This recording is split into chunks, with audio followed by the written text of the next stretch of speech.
नमस्कार, India news Haryana देखना आप आपके साथ। मैं हूं आयुष सूर्यवंशी। रुक करेंगे फटाफट खबरों की तरफ। हरियाणा के पूर्व मुख्यमंत्री इंडियन नेशनल लोकदल के अध्यक्ष ओपी चौटाला जेबीटी भर्ती घोटाले में सजा पूरी होने के बाद तिहाड़ जेल से रिहा हो गए। ओपी चौटाला अपनी रिहाई के लिए तिहाड़ जेल पहुंचे। यहां कागजी कार्रवाई पूरी कर तिहाड़ के फार्म पर हस्ताक्षर किए रिहाई के लिए। इस दौरान उनके पोते कर्ण चौटाला उनके साथ रहे। तिहाड़ जेल से रिहाई के बाद इनेलो सुप्रीमो गुरुग्राम में अपने आवास के लिए रवाना हुए। दिल्ली गुरुग्राम बॉर्डर पर हजारों की संख्या में इनेलो कार्यकर्ताओं ने ओपी चौटाला का स्वागत किया। हुड्डा समर्थकों द्वारा प्रदेश अध्यक्ष कुमारी सैलजा को हटाने की मांग पर अनिल विज ने कहा, कांग्रेस में बड़े स्तर पर धड़ेबाजी है। नेता एक दूसरे के कार्यक्रम का बॉयकॉट करते हैं। हुड्डा गुट भूपेन हुड्डा को कांग्रेस का नेता बनाने के लिए कई सालों से कैंपेन चला रहा, लेकिन कामयाब नहीं हो रहे। किसान नेताओं के संसद कूच करने पर अनिल विज ने कहा, किसान आंदोलन पूरी तरह से फेल हो चुका है। इनके नेता आंदोलन को चलाने में विफल हो गए। अब किसान नेता लोगों से अपनी जान बचाने के लिए तरह तरह के प्रपंच कर रहे हैं। कुरुक्षेत्र में कैबिनेट मंत्री कंवरपाल गुर्जर ने सरस्वती नदी के साइटों का निरीक्षण किया। कहा कि सरस्वती नदी में अब साल भर निर्मल जल बहेगा। सरस्वती नदी के तट के साथ पीपली में टूरिस्ट स्पॉट बनेगा, जहां पर दूर दराज से आने वाले टूरिस्ट बोटिंग का आनंद ले सकेंगे, जिसके जरिए कुरुक्षेत्र का टूरिज्म डेवलप होगा। शिक्षा मंत्री कंवरपाल गुर्जर ने कहा कि सरस्वती के अंदर अब आपको 12 महीने जल बहता हुआ दिखेगा। बांध भी अलग से बनाया जा रहा है, जिस पर बड़ी तेजी से काम जारी है। राहुल गांधी ने वैक्सीन को लेकर केंद्र सरकार से सवाल किया। राहुल ने ट्वीट कर कहा कि जुलाई आ गया, वैक्सीन नहीं आई। राहुल गांधी के ट्वीट पर ओपी धनखड़ का जवाब, वैक्सीन ट्विटर पर नहीं सेंटर पर मिलेगी। धनखड़ ने कहा, पूरा देश वैक्सीन लगवा रहा, अपने घर के नजदीकी सेंटर पर वैक्सीन लगवाएं। कैथल में स्टूडेंट फेडरेशन ऑफ इंडिया के छात्रों ने नर्सिंग छात्र छात्राओं की शिक्षा संबंधी समस्याओं को लेकर लघु सचिवालय में नारेबाजी की। स्वास्थ्य मंत्री विज को ज्ञापन सौंपा। पीजीआईएमएस रोहतक में ठेके पर लगे सफाई कर्मचारी अपनी मांगों को लेकर हड़ताल पर चले गए। कर्मचारियों की हड़ताल दूसरे दिन भी जारी। कोरोना काल में काम करने पर 2 महीने का वेतन नहीं मिलने से कर्मचारी नाराज। सोनीपत के गांव बयापुर समेत आसपास के इलाकों के किसानों को रजिस्ट्रेशन करने के लिए दिक्कत का सामना करना पड़ रहा है। फसल का रकबा शून्य दिखाया जा रहा है। इस समस्या को लेकर गांव के लोगों ने इकट्ठा होकर विरोध प्रदर्शन किया। मौके पर कृषि अधिकारी को बुलाकर समस्या के बारे में बताया, समाधान की मांग की।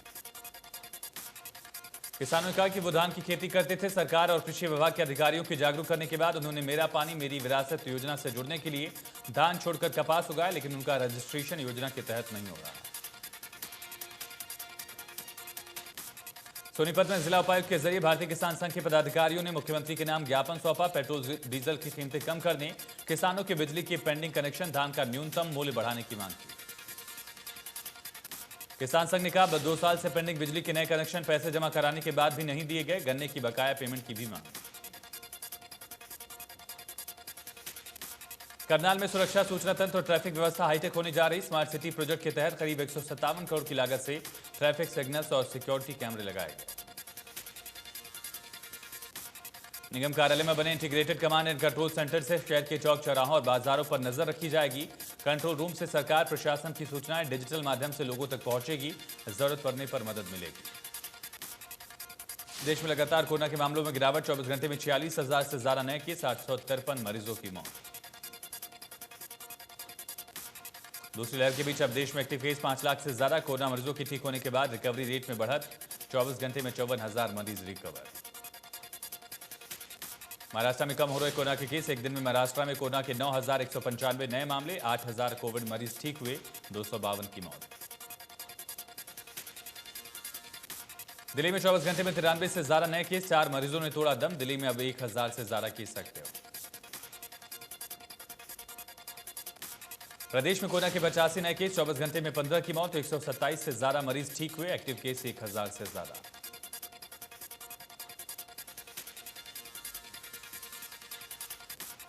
भिवानी में भीषण गर्मी में पुलिस सुस्त तो लोग बेपरवाह दिख रहे हैं। चौक चौराहों पर पुलिस मुस्तैद होने के बाद भी लोग बिना मास्क दिख रहे। पुलिस ने लापरवाह लोगों के चालान काटे। देश में महंगाई दिन ब दिन बढ़ती जा रही। जनता का जीना मुहाल। पेट्रोल के दाम एक बार फिर बढ़े। राजधानी दिल्ली में 1 लीटर पेट्रोल 35 पैसे महंगा हुआ। पेट्रोल के दाम बढ़ने के साथ दिल्ली में पेट्रोल 99 रुपए 16 पैसे प्रति लीटर। डीजल के दाम में कोई बढ़ोतरी नहीं। दिल्ली में डीजल 89 रुपए प्रति लीटर।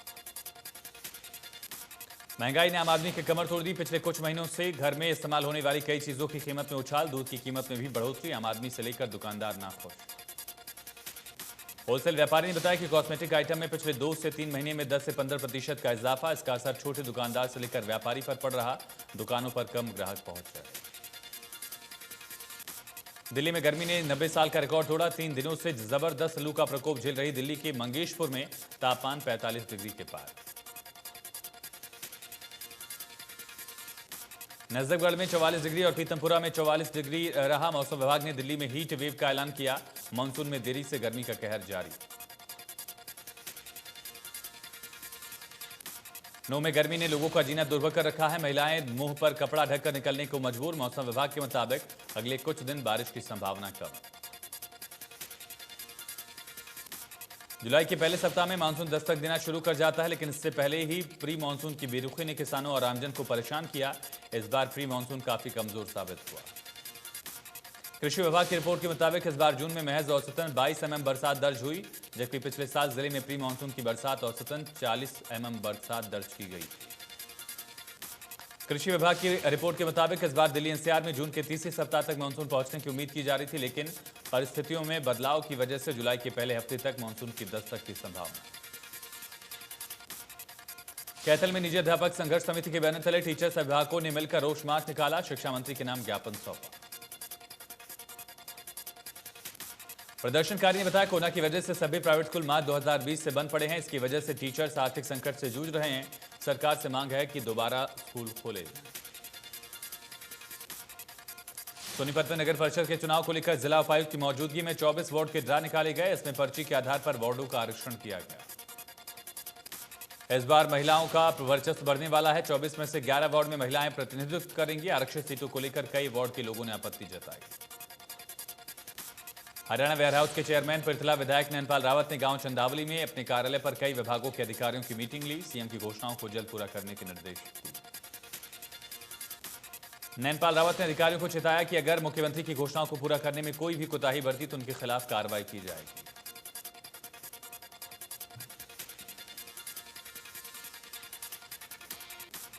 हरियाणा सरकार द्वारा 10 से 12 साल से काम कर रहे नगर परिषद के 113 कच्चे कर्मचारियों को पक्का किया गया। स्वास्थ्य मंत्री अनिल विज ने खुद सभी कर्मचारियों को नियुक्ति पत्र सौंपे।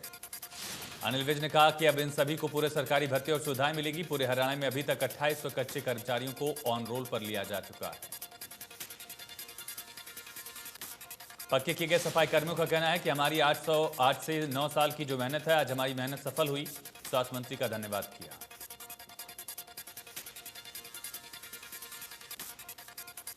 ऑस्ट्रेलिया की जेल में बंद कुरुक्षेत्र के युवक विशाल की रिहाई को लेकर कुरुक्षेत्र के युवा सड़कों पर उतरे, तिरंगा यात्रा निकाली।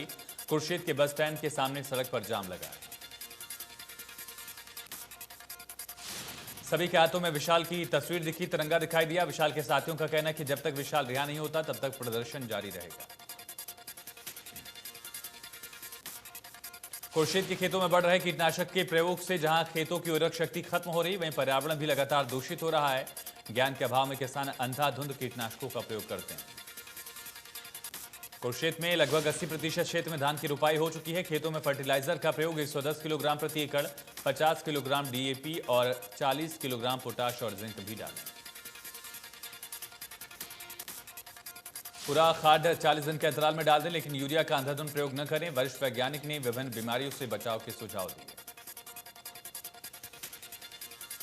पंचकुला के बाद प्रदेश के रेवाड़ी नागरिक अस्पताल को जल्द मिलेगी आईसीयू की सुविधा। केंद्रीय राज्य मंत्री राव इंद्रजीत सिंह ने रिबन काटकर उद्घाटन किया, जो प्रति मिनट 500 लीटर ऑक्सीजन तैयार करेगा। राव इंद्रजीत के सामाजिक इंसाफ मंच द्वारा भेंट की गई एम्बुलेंस को भी हरी झंडी दिखाकर कोसली अस्पताल के लिए रवाना किया गया। इनेलो सुप्रीमो के जेल से बाहर आने पर प्रदेश की राजनीति पर क्या प्रभाव पड़ेगा, इस सवाल के जवाब में राव ने कहा कि कोरोना खत्म होगा तभी तो राजनीति होगी। महेंद्रगढ़ में बीडीपीओ कार्यालय के पास से गाड़ी में एक सरकारी अध्यापक का शव बरामद, परिजनों ने हत्या की आशंका जाहिर की। फरीदाबाद में निजी स्कूल के फीस बढ़ोतरी पर बच्ची का वीडियो बनाकर वायरल करने के मामले में नया मोड़। जिला उपायुक्त के आदेश पर जांच में बच्ची के पेरेंट्स की गलती सामने आई। जिला शिक्षा अधिकारी का कहना है कि बच्ची और उसके मां बाप का स्कूल से फीस को लेकर कोई विवाद नहीं था। उसके बावजूद वीडियो बनाकर विभाग और स्कूल की छवि खराब करने की कोशिश। बच्ची के पेरेंट्स ने लिखित में माफी मांगी। जज्जर बदली मार्ग पर एक बाइक सवार को अज्ञात कार चालक ने टक्कर मार दी। गंभीर चोटों के चलते बाइक सवार की मौके पर मौत। मृतक की पहचान 32 वर्षीय मोनू गांव लाडपुर जिला झज्जर के रूप में हुई। पुलिस मौके पर पहुंची, शव को पोस्टमार्टम के लिए अस्पताल भेजा। कैथल की CIA-2 पुलिस द्वारा एक अंतर्राज्यीय नशा तस्कर को काबू किया गया, जिसके कब्जे से करीब 3.5 लाख रुपए की 2 किलो 830 ग्राम अफीम बरामद। सफाई नहीं होने से OPD ward, emergency trauma centre, dental college में कूड़ा बिखरा हुआ दिखा। कूड़े के डस्टबिन भर चुके हैं, उन्हें उठाने वाला कोई नहीं है। गुरुग्राम के मानेसर सेक्टर 11 में शराब कारोबारी गुरबीर पर एक शख्स ने ताबड़तोड़ फायरिंग कर दी। शराब कारोबारी अपने साथियों के साथ ठेके पर बैठकर शराब पी रहा था। फायरिंग के दौरान ठेके पे बैठे शराब कारोबारी जान बचाते CCTV में कैद। वारदात के शामिल 4 बदमाशों के खिलाफ मानेसर सेक्टर 7 पुलिस ने मामला दर्ज किया। पुलिस की माने तो दोनों शराब कारोबारियों में वर्चस्व के विवाद को लेकर रंजिश थी। शराब कारोबारी गब्बू सरपंच की शिकायत पर मामला दर्ज कर तफ्तीश जारी। चंडीगढ़ में ट्रांसपोर्ट चौक पर कार और लोडिंग ऑटो के बीच जबरदस्त टक्कर में ऑटो सवार की मौत, चालक की हालत गंभीर।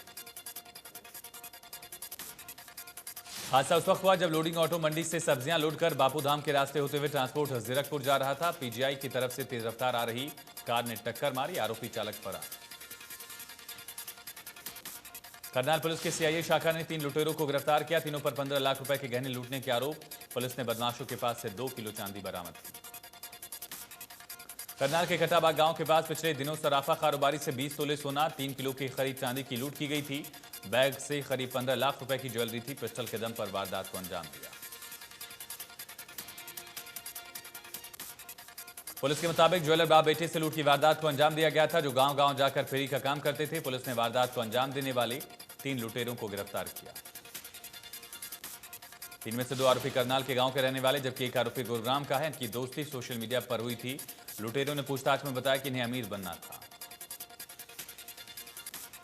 तीनों से रिमांड पर पूछताछ जारी की जा रही है। बाकी लूट का सामान बरामद करने की कोशिश होगी। रोहतक जज्जर सीमा पर आसंडा गांव के पास सर्विस स्टेशन चलाने वाले युवक की गोली मारकर हत्या कर दी गई। वारदात CCTV में कैद। बाकी हमलावर कार में बैठे रहे। हत्या की वारदात कैमरे में कैद हुई। घटना की सूचना पर पुलिस और DSP मौके पर पहुंचे, जांच पड़ताल की। मृतक के भाई का आरोप है कि चुनावी रंजिश के चलते आसौदा गांव के रहने वाले व्यक्ति और उसके बेटे ने युवक पर हमला किया। पुलिस का कहना है कि आरोपियों को जल्द गिरफ्तार किया जाएगा। बल्लभगढ़ के हरि विहार में दहेज की मांग पूरी होती नजर नहीं आने पर बारात वापस लौट गई, जिसके बाद लड़की वालों के घर में मातम छाया। दहेज लोभियों ने कुछ लोगों को लड़की के घर पर रखे दहेज का जायजा लेने भेजा, जिन्होंने बताया कि वहां कार नहीं है। ये सुनते ही दूल्हा वापस लौट गया। बार बार फोन करने पर बाराती गुमराह करते रहे। यमुनानगर में इंसानियत शर्मसार करने का मामला, जिसमें पड़ोस में ही रहने वाले शख्स ने 8 वर्षीय मासूम को अपनी हवस का शिकार बनाया।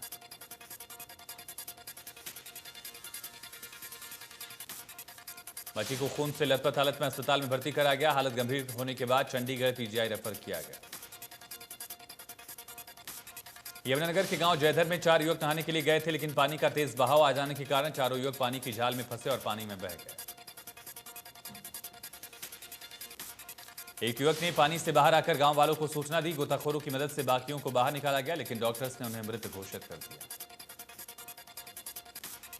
SBI के स्थापना दिवस पर फरीदाबाद में पौधारोपण किया गया। मुख्य अतिथि रहे SDM ने पौधारोपण कर कहा, पौधारोपण कर SBI जागरूकता का काम कर रहा है।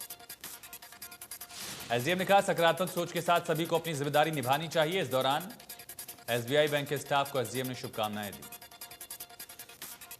टोक्यो ओलंपिक में जाने वाली भारतीय मुक्केबाज टीम के अनुभवी मुक्केबाज विकास कृष्णन इन दिनों इटली में टोक्यो ओलंपिक की तैयारी में जुटे हैं। 69 किलोग्राम भार में भारतीय टीम का प्रतिनिधित्व करेंगे। भिवानी के मुक्केबाज विकास कृष्णन को 2008 के बीजिंग ओलंपिक और 2012 के लंदन ओलंपिक का अनुभव है। टोक्यो ओलंपिक में उनसे देश को पदक की उम्मीद है। जोगी बस्ती से निकलकर माउंट एवरेस्ट पर चढ़ाई करने वाले का सपना देखने वाले पर्वतारोही हुकुमचंद उर्फ चांद माही अपने इस अभियान के लिए रूस रवाना हुए। रूस के मिनरल वोडा शहर में माउंट एल्ब्रस के नाम से प्रसिद्ध यूरोप की सबसे ऊंची 18,500 फीट की चोटी को चांद माही को फतेह करना है। इलाहाबाद में कार्यक्रम में लोगों ने शुभकामनाएं दी। पानीपत के भारतनगर में 12 साल के मानसिक बीमार बच्चे के गायब होने का मामला। किडनैपर्स ने कॉल करके परिवार को जानकारी दी। परिवार की माने तो किडनैपर्स ने करीब 5 बच्चों को अगवा किया। एक और मामले में पानीपत की विद्यानंद कॉलोनी से 10 साल के बच्चे को किडनैप किया गया। परिजनों ने शिकायत थाने में दी।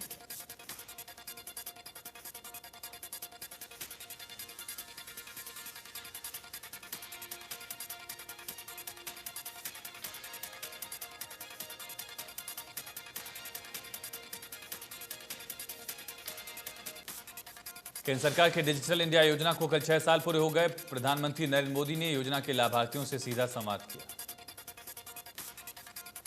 पीएम मोदी ने इस दौरान Bhim app, one nation one ration card समेत कई योजना के लाभार्थियों से संवाद किया। कहा, कोरोना काल में टेक्नोलॉजी ने आम लोगों को फायदा पहुंचाया।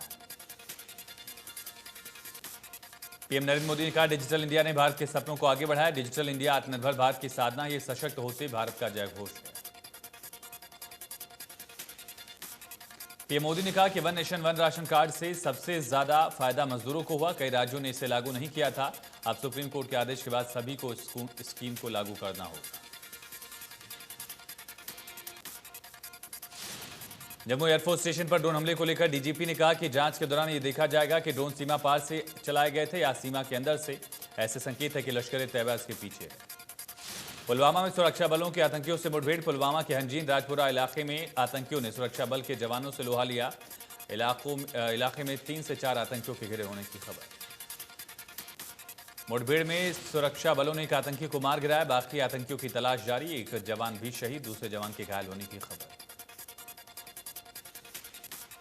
दक्षिण कश्मीर के अनंतनाग में पुलिस के काफिले पर आतंकियों ने हमला किया था। हमले में एक पुलिसकर्मी घायल हो गया। इलाके की घेराबंदी कर सर्च ऑपरेशन जारी।